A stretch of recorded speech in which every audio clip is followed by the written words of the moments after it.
Hello everyone and welcome to Healing Connections. This is Emmy Vadnais. Today I want to share with you about connecting to your heart. Connecting to your heart helps you to connect to the most authentic, true, and loving part of you, your true self.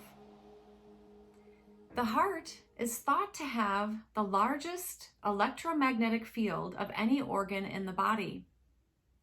When we are connected to our hearts, we feel joy, love, peace. We're likely to feel more creative, intuitive, and we can live with more meaning and purpose in our lives. When you were first born and a young baby, you likely loved your mother, your father, or your caregivers around you. And part of this, of course, is for survival. But at the same time, our relationships teach us ultimately the most about love. We all want to be connected to others past their wounds and pain to their authentic self, so we can be connected heart to heart. This is what so many movies and poems and songs have been written about. Friendship, romantic, having children, all sorts of relationships. We want to feel love because it feels good. And we can then be in joy with our loved ones and with ourselves. And when you were younger, think about when you liked to play, giggle and laugh and have a good time. And this helped you to be in the moment and to be in that state of love. And maybe just think of one of those memories now, a happy memory of when you were feeling very connected to your heart, maybe just in a sense of complete and utter joy. It could be being out in nature. It could be with a loved one who was there supporting you during your upbringing. It could be a teacher. And just take a moment and think of that memory and allow that to connect you back to this feeling of love in your heart. As you go through life, it's probable that there may have been times where you have experienced wounding in your heart through a relationship, and maybe you have begun to protect your heart, or maybe even fear other people, or fear even letting love come into you. And you may have protected your heart to the point where others who maybe even when they've been very authentic and loving, you haven't always let that in. And subsequently, you then might not always feel connected to your own heart, or you might be afraid to connect to your own heart more fully. So love for you may then have become misinterpreted as pain. And this can prevent you from experiencing true intimacy with others. So I have been providing some healing therapy sessions to a few people in the last week or so here, and a few of them actually independently of each other. So that's sort of a theme that's come up, which is why I wanted to create this video and this audio for you, this podcast on connecting to your heart. They've said that they've had a hard time stepping back from their emotional pain. And so I want to give you some tips on how you can do that. And of course, you may find your own way to do this.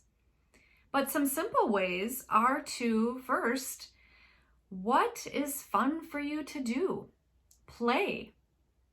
Now, some people might play a lot and it can border on or really move into the unhealthy realm, but I'm talking about some good fun, good clean fun that you really enjoy that maybe you don't always give yourself time to do. So for example, it could be spending some time with someone who you do care for or feel safe with, a loved one. Maybe it's spending time with yourself. Maybe, myself being a caregiver, a care provider, and those who are in healthcare, maybe teachers, or just anybody who deals with people a lot, you might just want some time alone, doing what you enjoy. And this could be some simple hobby or activity. It could be something that you really want to spend more time doing that you haven't always given yourself time or permission to do, that can help you just come into the moment and just feel that joy. And what this does is it can help you to step back from everyday worries, concerns, stress, so that you can be in the moment. And it really does correlate with those feel-good hormones. It brings down the cortisol level, the adrenaline, which is that fight, flight, or freeze response. So it's very healthy for you, because the more that you can lower your stress response, and what better way than playing, the more that you can be well in your life. Because there's research that's correlated to being in the more relaxation response mode, which you've heard me talk a lot about, that can help you to actually, maybe in certain cases, even prevent what you might be predisposed for in your DNA. Maybe even help prevent you from certain diseases, so that your immune system can be stronger as well. And allow yourself to be creative and to play without any pressure or expectations, not going into it with any judgment or preconceived agenda of what you should or shouldn't do in that play. So the second one that I want to share with you is, of course, this is me talking, so I'm a big fan of meditation, but just really remember that meditation is focused attention, and there are many types of meditation, and find what works for you that connects you to your heart. And you can simply place your hand over your heart, and you can just generate a feeling of warmth. Maybe think of someone or something who you do love. Maybe think of some animals who you've really enjoyed spending time with. Maybe you have the great pleasure and privilege to own a pet you just love and adore. I have a dog who I worship. She is a great joy in my life. She makes me smile every day. But if you don't have your own pet or animal, maybe it's recalling a time. For example, the client I worked with this week, she thought of a time that she was at a petting zoo when she was a child. And that just brought up so many positive feelings for that individual. I do have an open heart meditation on my YouTube channel that's for free, that can connect you with love, joy, compassion, and gratitude. So you can certainly check that out as well. So then, once you are sufficiently connected as best you can to your heart, and also be gentle with yourself, because if you're trying or forcing yourself to generate these positive feelings, you're just going to resist it and it's going to block it. So it's really allowing that to come forward in a natural way for you. And so these are just a couple suggestions, and find what works for you. So once you've been able to connect with that feeling of love, gratitude, joy, or peace, then you can step back from any emotional pain you might have in your heart that keeps you connecting more authentically with yourself, that keeps you from connecting with self-love, self-gratitude, and appreciation, that keeps you from connecting authentically with others. And then you can simply observe yourself from this place of non-judgment, because love is non-judging. Of course, we need to be discerning with love. Doesn't mean that we let people harm us or roll over us or do things that aren't okay. But we can be more discerning and kind and caring and compassionate with ourselves and others as we go forward. And you can then really even make it its own meditation of just taking maybe 1 to 5 minutes of simply, so for example, maybe you do judge yourself harshly. Maybe you do feel that you've messed up or quote messed up relationships in the past and you're having a hard time forgiving yourself. I would encourage you to connect with what are the feelings, the thoughts, the beliefs connected to that, Notice what memories might come up, and to connect with the body sensation, the emotions around these thoughts, beliefs, and emotions, and notice where in your body you feel this. Then you can simply, so for example, let's say that you are having judgment of yourself and maybe you're feeling it in your shoulder. I'm just throwing out an example. So you can place your hand over your shoulder. You can also place your hand on your heart. And you can imagine with your own imagination that love energy is going from the heart. Remember that this is has a really powerful electromagnetic field, and you can let the heart work for you. To imagine that this is moving over to the shoulder and that you're being gentle to yourself. Or if you don't want to do that, you can just simply observe these feelings from this heart-centered, loving part of you. And sit with that and just simply be with that. I also have a mindfulness, loving yourself meditation, which I think I've mentioned a few times. It's a mindfulness meditation on my YouTube channel that you can certainly check out as well. And you can pause that to have that last longer, to work with those feelings.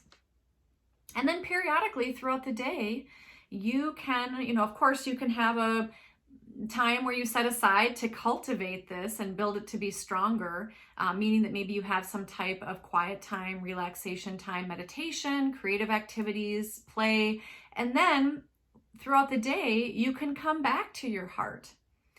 And you might find it helpful to maybe have something in your environment that helps you to recall these positive vibes and feelings. So for example, years ago, I was going through a big transition in my life. I was quite unhappy, and somebody gifted me a necklace of rose quartz. And so I placed it over my heart, and some believe, whether it truly does, I believe it does have an electromagnetic frequency. And some, if you don't believe that, it could just simply be that it helps your mind and your consciousness connect to that frequency of love. And that really did help me. So it could be having some type of jewelry. It could be putting up pictures or anything that can help connect you with that. Then you can more easily and effortlessly have this new perspective in your life when you are more connected to your love, which is also connected to this intuition as well. And you can have greater insight, and you can more easily and effortlessly and efficiently make decisions. You will feel more joy, and you will be more resilient, meaning that as you go forward, you will be able to discern and respond to situations versus reacting. And in the process, you can continue to heal any wounds that you might have that separate you from others, that separate you from soulmates or soul tribe family members who you really want to draw into your life. And you can bring more positive experiences into your life. You'll be able to discern who you feel more safe with, who's worthy of your love to share with, and who you want to belong to. Then people will feel your positive energy more. This can greatly heal others just by your positive state of being. This can help them transform perhaps any emotional wounds or pains that they have, and to transform that into greater love and joy. Being connected to their heart, then we can all be more connected to each other through our hearts. Can you imagine a world like that? So let me know how it's going. Drop me a line and let me know what you found that helps you connect more to your heart. Thank you so much for listening. Until next time, be well.